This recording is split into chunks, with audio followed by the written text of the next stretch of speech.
اسلام مساجد مدارس کے خلاف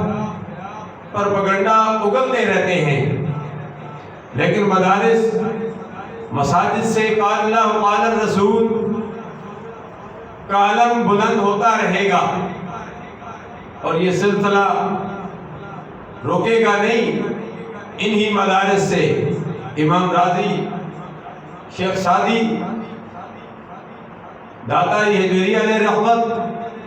پیرانی پیر شیخ عبد القادر جیلانی رضی اللہ تعالی عنہ نے فیض حاصل کیا۔ انہی میں حضرت پیر بادشاہ صاحب علیہ رحمت بھی ہے جنہوں نے انہی مدارس پہ فیض حاصل کیا، جو سن 1948 میں اٹک میں بام خیل شریف سے ہجرت کی اور یہاں آئے، اور ان کا سلسلہ آباء و اجداد سے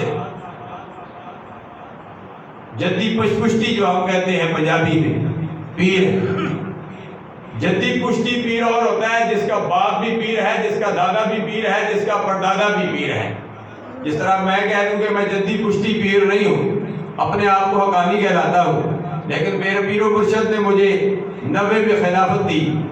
طریقت کے لحاظ سے یہ سلسلہ میرے پیر و مرشد کے پیر صوفی محمد حسن شاہ صاحب علیہ رحمت، اور یہ سلسلہ 11ویں والے پیر تک اور سرکار انبیاء صلی اللہ علیہ وسلم تک پہنچتا ہے۔